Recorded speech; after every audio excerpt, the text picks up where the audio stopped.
Welcome to the High School Huddle. This is the News 8 weekly podcast looking inside Section 5 sports. I'm Thad Brown, joined by AJ Feldman. We're going to do this every week, every Thursday, talk about the teams we like, the players that impressed us, some of the fun stories that we got from the sidelines covering games. It's always a different look. Fans watching the stands, you see the scoreboard, you see, the players, but you don't hear some of the things going on, some of the inside stuff. So we're here to bring you that. We'll also have a bunch of feature stories throughout the year. It should be a fun way to look at Section 5 sports, a lot of free-flowing thoughts, and just an opportunity to, talk high school sports in a way that you don't get when we assign 30 seconds to a game every week. So, AJ, we are done with week one of the football season. The soccers and volleyballs of the world just barely starting up. My daughter plays JV volleyball at Schrader. They had their first match last night. Varsity lost a good one, 3-2 to Churchville, and what could theoretically be a section championship preview. But we'll get to that later on. Give me your initial impressions and your thoughts 1 week into this season. 1 week in the season, just I guess it comes around every time. It's just good to be back, especially with the way football and volleyball went in the spring. Everything's back to the way it should be. Football's back in the fall, volleyball's back in the fall. Every sport's in his right spot. Nobody's got to decide between playing, wrestling or football or things like that. Everybody's, where they're supposed to be.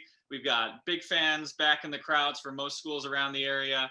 And it's just great to see, high school sports back in full. We will keep our fingers crossed, as always, with the way things are these days, that it keeps on rolling that way. But it's just good to have a little, even more normal than what we kind of got to last year.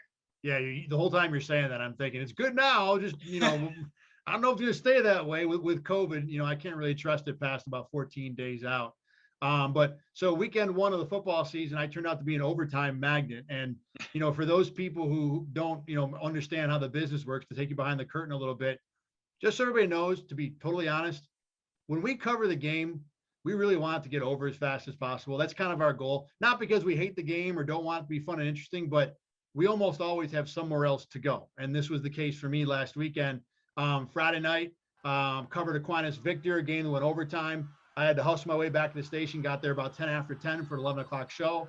As I'm sure you can imagine, watching or listening, not ideal.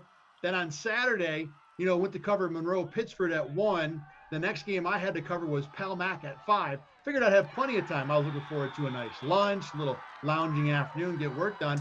That game goes 2 overtimes, and I ended up running out the Pal Mac, getting there at 5:30, eating a Wegman sub in the car. And then the Pal Mac game goes overtime, which forced you, AJ, kind of off your plan. You had to kind of pivot and go to Gates Chile. So look, like I said, we don't hate high school sports or overtimes or drama, but generally we have somewhere else to be. So overtime is no bueno in our business, and I got 3 of them in week 1. Yeah, as that Aquinas Victor game was rolling on, last year it was 5 overtimes, 6 overtimes, the Penfield game for you? Penfield UPrep. I didn't stay for all 5. I stayed for 3 and had to leave, which is another reason why we don't like overtime, because sometimes we just can't be there to the end. Yeah, so I caught that game end of last year, 3 overtimes this year. I've probably covered more high school football overtimes in the last 5 months than I have in the last 15 years before that. Yeah, I text that as this Aquinas Victor game is getting tied. I'm like, what's your over-under on overtime? So I'm going to go 2.5, joking, obviously. But then this entire weekend, you got 4. So, yeah. I'll take a little bit of the blame for that, but you're clearly the bad luck charm there. Or at least the good luck charm for good games for the fans' concerns. If you see that on the sidelines, you're getting a good game. Well, unless you're ahead, right? If you're ahead, you don't want me there because your team's about to blow the lead is what's going to happen. So we'll get to a little more of that in a minute. But, AJ, let's start with this. Give me your number one kind of take from the weekend. And this can be, anything, maybe a change of an opinion on a team, someone who impressed you, or maybe a different view of the overall landscape of Section 5. So I'm going to go with my take in Class AA, and we'll kind of get into this a little bit more when we talk about McQuaid. But I'm going to say my take is that outside of McQuaid, no team finishes the regular season with less than 3 losses. I feel like that Section AA, nobody's like, it's not that everybody's so bad because obviously they play each other, but there's no really bad team in that Class AA. Other than McQuaid, there's no really team that has separated themselves through, just 1 week a game. So that's going to be such a competitive week, game in and game out. Every time we look at the schedule, we're circling games to go to. Everyone's going to be a close game. Like the chances that we get blowouts in Class AA is going to be really rare. And I think, playoff seeding is going to be really tight, and every game is going to be just so competitive in Class AA this year.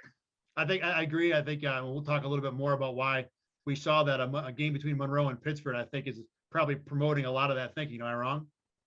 It definitely some of it. I mean, because especially, you've got Edison who dropped out for low numbers. Those guys went over to the Monroe team. So, usually in every class, there's at least one or two teams where, just circumstances, roster, youth, whatever. It's kind of a checkmark win on the schedule. I don't think there is one this year for, any team other than McQuaid, who kind of seems at a little bit of a different tier this year. Yeah, and that's kind of my take too. I look at between AA and A football. Now, look, it's week one. You say this about any sport, especially the NFL. The first week of the season, you want to draw these giant, grandiose conclusions. And in general, about 90% of them turn out to be wrong. And all of them should be taken with a giant grain of salt. That said, it's time to give our take. And my take right now is I don't know if anybody beats McQuaid or Canandaigua this year out of those two classes. Through week one, both of those teams look so dominant, so impressive. And I didn't see either one, but you were at the McQuaid game, and they really handled what I thought was going to be a pretty good Hilton team, and very well still maybe a very good Hilton team. And I think the rest of, like you said, AA seems very competitive.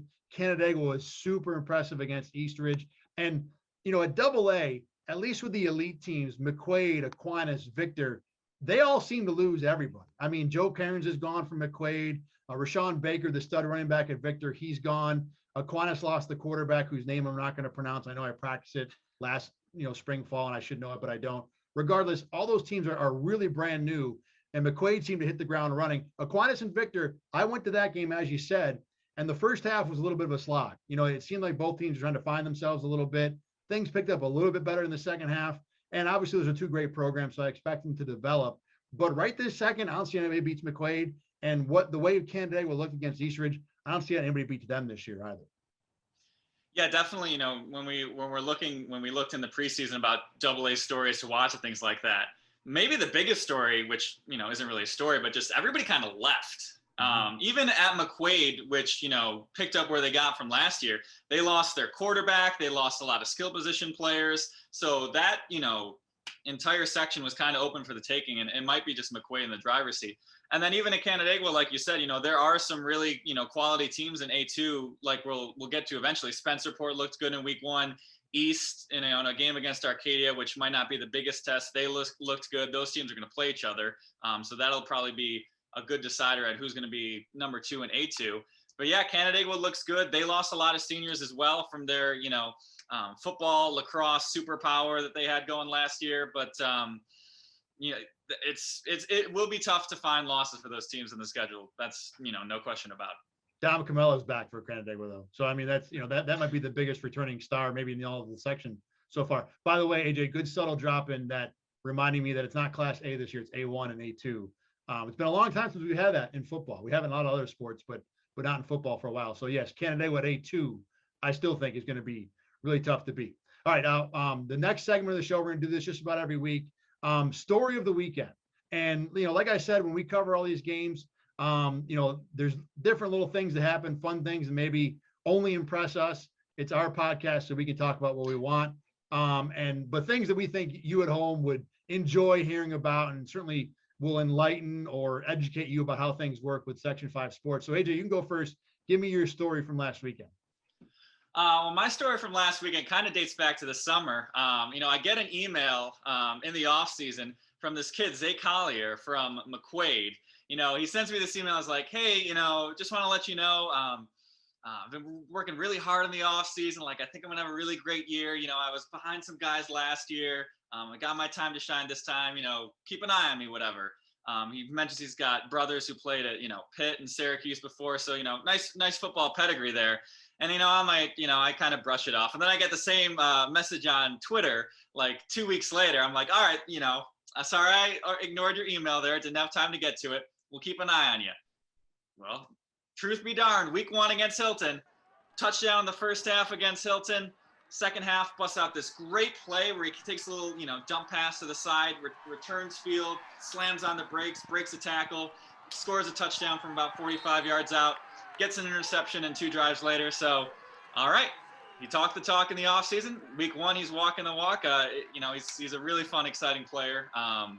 And good to know that I was alerted of him pretty early there. Hey, good job by Zay calling his shot too. I actually got a chance to talk with him before the season started with our McQuaid football preview. Good kid, and obviously, that program is just skyrocketing lately, and Zay Collier certainly seems to be likely to be a big part of it this year. My story from the weekend, this is from the Palmac Wilson game. Fantastic game. At least the fourth quarter. It was basically 6-0, and no one could do anything offensively for 3 quarters. But fourth quarter, Wilson's at 14-0. Palmac is rallying. They convert a 4th down with 4 minutes to go, still down 14 points, get a touchdown, get within 14-6. They recover the onside kick, drive down the field, score with a minute to go. So now you're down 14-12. Got to go for 2. Minute to go. I mean, I guess they just recovered the onside kick, so maybe they can recover it again. But 2-pointer probably the entire game. So they go with a quarterback keeper, and the quarterback, I should have remembered his name. Tavon Carter, I think, something like that. Maybe I'll look it up as we go. Regardless, I'll give a quick look as you're you're doing that. Give me the name so we don't screw it up. Quarterback keeps at the 3-yard line. He's dead. He's tackled. Spins out of it, stays alive. Gets to the goal line, kind of leans forward to the goal line. He's hit as he gets to the goal line and fumbles. Ball rolls in the end zone.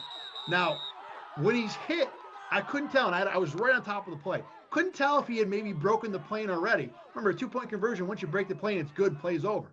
So the ref on the spot blows the whistle while the ball is still loose in the end zone. And a Palmac offensive lineman falls on it for a conversion. Keep in mind, in high school football, there's rules in the NFL. You can't fumble forward late in a game. In high school football, you can. So this was no big deal. You recover the end zone, you're good. So the ref, you could tell, knows that blowing the whistle early was not what he wanted to do. So he talks with the head referee, the white hat, and they decide to call it a good conversion. And the ref kind of feels terrible about it. He knows that it wasn't, even if he got the end result right, he knows the play wasn't called the way it should be. Even worse, he's on the Wilson sideline. So the Wilson coaches, rightly so, are going bananas about this call. How can you why'd you blow the whistle? Blah, blah, blah, blah, blah. So because I had a great look at it, you and I got back and we could Zapruder film the thing when we got back to the station. And as it turns out, the ref basically got it right. The hit was made this far before the knee hits the ground, and inches if you can't watch right now, and probably a solid half yard short of the goal line. So it was definitely not a situation where he broke the plane with the run. But in addition, even though the whistle was blown early, I don't think the whistle being blown changed the fact that Palmac was going to recover. They had 2 guys there, a lineman and a fullback, who were able to make the recovery. Ivan Rodriguez, he's got a 3rd name. I can't remember it, but I know it's Ivan Rodriguez was 2 of the names. He made the recovery for Palmac. So just a crazy play. And then as it turns out, Palmac wins in overtime. So it's a 14-point, 4-minute, fourth quarter comeback with a fumble forward, 2-point conversion. And hey, shout out to the ref. I know he felt awful, but he got it right. The game ended the way it should. And it was just a fantastic highlight, a fun experience, except for the fact that it was my 3rd overtime game of the weekend. And I thought I was going to be out of it with the fumble. No such luck there, but a hell of a finish for sure. Yeah, it was your quarterback was Devin McCoy who had the 2 points. And then I don't know if 44 had the recovery. Yeah, Reynolds Diaz. Thank you, Ivan Reynolds Diaz. Okay. Yeah. And so heck of a game, heck of a finish. Yeah, did you even mention the freshman Rocco Ross coming in cold off the bench? No, that was like story 4. And then so the 4th down conversion on the first touchdown drive that made it 14-6. They bring Rocco Ross. He's a freshman. Didn't play in the game. I was there just about the whole game. Didn't touch the field, as far as I could tell. His jersey was glistening when he takes the snap, and puts up a pretty solid pass. I think number 14 was the receiver. You can look his name up. We got the roster in front of you. Makes a heck of a catch, bodying off a couple of defenders, and they convert the 4th down. Look, if they don't make that play, then none of the rest of the stuff happens. Wilson probably wins 14-0, and I go home with a run-of-the-mill game. So, and then Rocco Ross on the 2nd drive, after the onside kick, throws the touchdown pass that got him to 14-12. So had a big hand in that game for Palmac leading the rally. Sage Hunter, the receiver, on that 4th down play. So, probably the type of game, AJ, that I will probably not top it the rest of the year. That will be the best finish I'll see all season. I mean, assumably. Like I said, I've been an overtime magnet so far this year. Yeah, I mean, as you were starting to tell that story, I almost went and got lunch because I knew this was about a 15-minute story because there was so much that happened in this game. Well, that's also how I roll my high school stories. I've been around the office, everybody. These guys I can see the eyes glaze over when I get into, so there was this play, and that's how it goes around the office. All right, let's move on to, I want to, talk a little soccer. Like I said, the other sports are just kind of starting up a little bit. AJ, you saw, most of the soccer for us this weekend. What's kind of the conclusion? I know it's early. You haven't seen all 150 teams or sections or whatever. So what's your initial impression of soccer to start this season? Well, the first impression I've got from soccer, Penfield, they were the Class AA champs last year. They're really good again this year. That's going to be a really tough team to beat. You had it was Shea McMillan, who was one of their top players from last year. He's back. They had another guy, Gibson Spector. He had a hat trick in the game that I saw against Athena. And there's just a flurry of guys on that team. Already starting off the year 3-0. So Penfield, if you're in Class AA, that's not a good sign for you because Penfield looks back and better than ever. And then the other story from the soccer season is that the city schools are back. Last year with the way things worked out, the county schools kind of played on with those low risk, medium risk sports. City schools did not. They were all virtual, transportation and things like that. So they just decided to not have those fall sports. Those city schools, they did play kind of some small pitch games in the spring. Keep playing soccer, kind of not lose the program, things like that. But it was just great to see them out there again. World of Inquiry.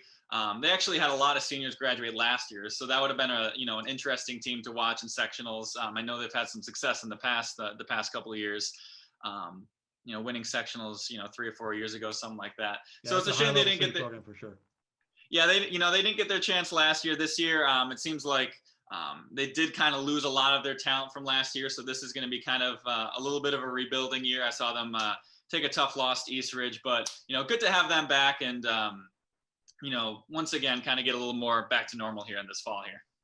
Yeah, can't wait to see more of the soccer and like you said, regular fall going on this year.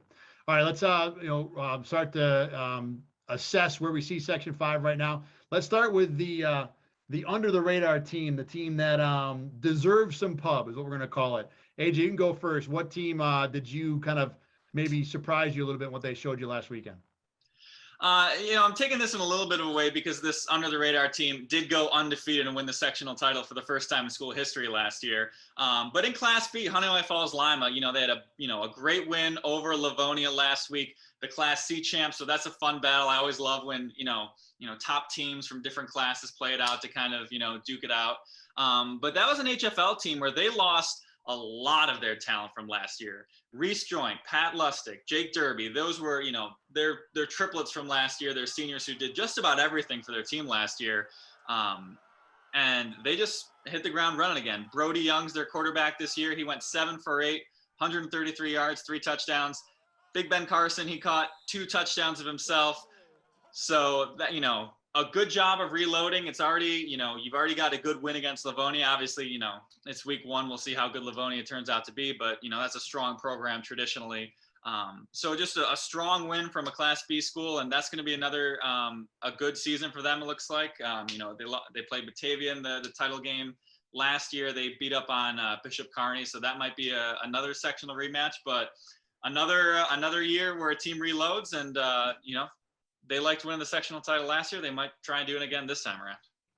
My team that deserves pub is Monroe, and we kind of mentioned them briefly early. And look, this was a game they took on Pittsford in their opener, and Pittsford has been, that's a powerhouse program. They don't haven't won a ton of sectional titles last few years, but they're good every year, and they have a mountain of resources. I mean, it's Pittsford.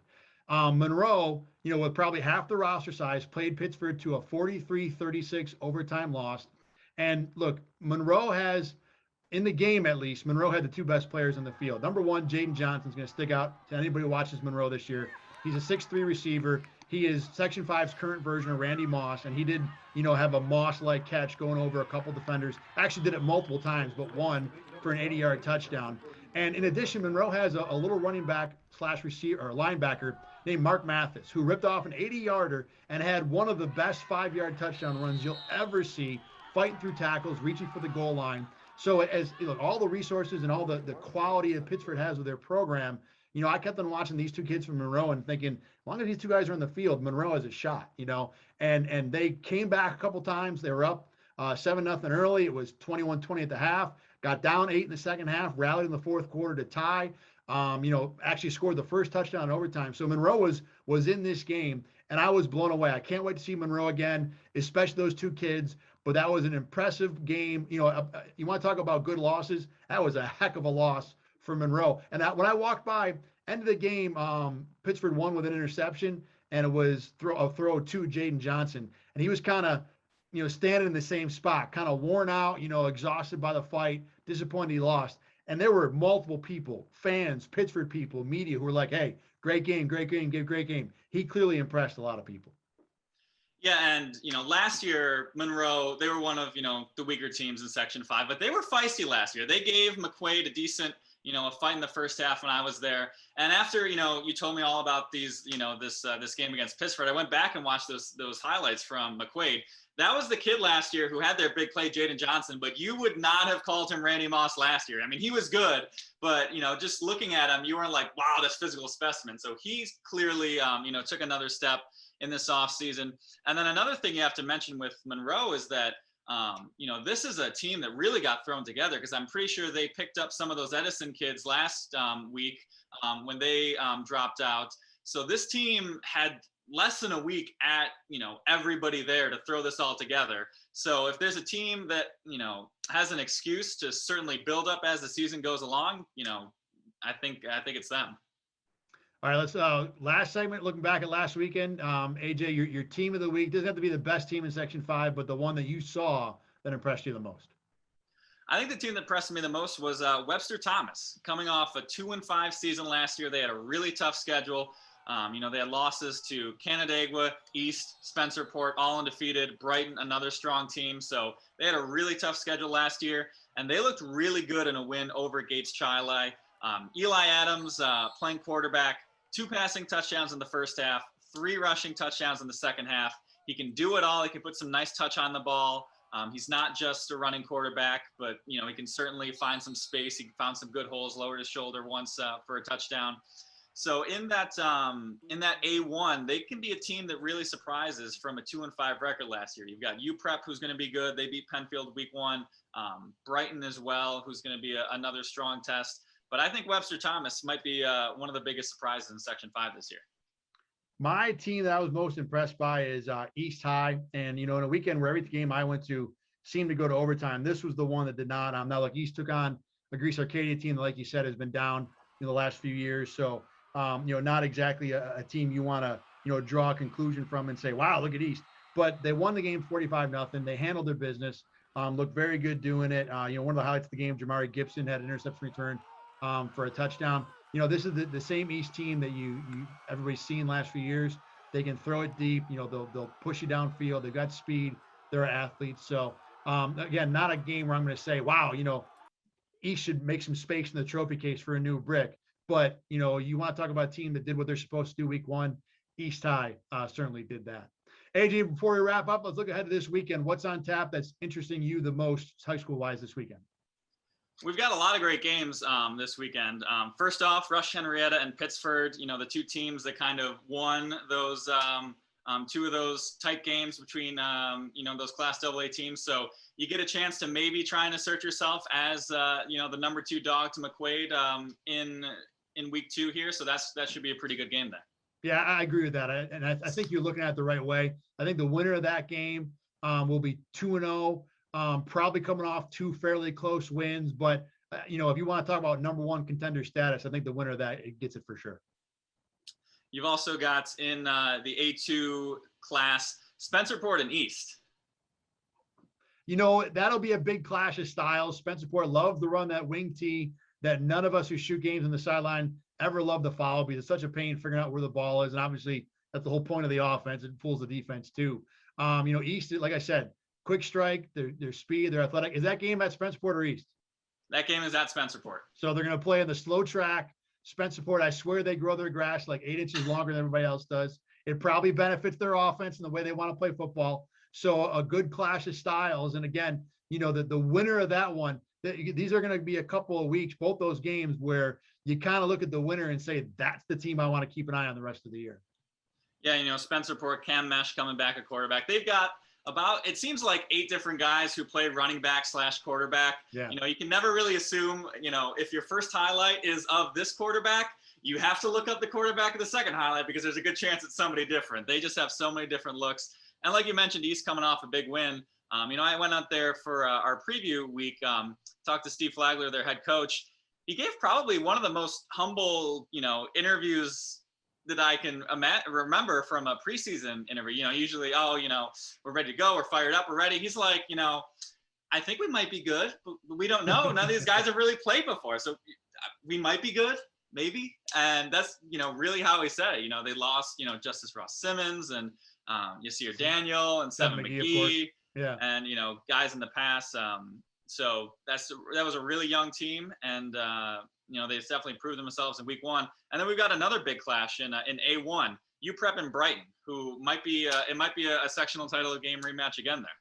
I don't think we saw either of those teams last week, right? We didn't see either of those teams last week. No, we did not. No, we didn't get out there. UPrep was scrappy last year. That Penfield overtime win or overtime loss. I think it was only lost the year last year. Last year being 3 months ago. That is a fascinating game. These are two programs traditionally not superb, but have been, knocking on the door of reaching that next level the last couple of years. Yeah, Jordan Jackson committed to Central Connecticut State, him and Clyde Davis Jr. I guess with them and Monroe, probably the 2 best wide receiver quarterback duos that we've got, certainly looking our end right now. And then Brighton, they kind of beat up on, I believe it was Churchville Chila last week, Brendan Klasgen's 2 rushing, 2 passing touchdowns. So a good start for them, but that'll definitely be a prove me type game for both of those teams. Sounds good, man. Big games week 2. I love it. And some of these schools are going to play 8 games this year. AA will at least. So it's a longer season. Last year we just played 6 and the season's over like that. So this year will be more of a real season. All right. Well, that's all the time we're going to spend on it this week. Again, we're going to do this every week. It'll be me and AJ, maybe AJ and somebody else, maybe me and somebody else, maybe bring some guests in occasionally. So looking forward to doing this every week. This is the High School Huddle for week 1, September the 9th. Thanks for tuning in, and we'll see you later.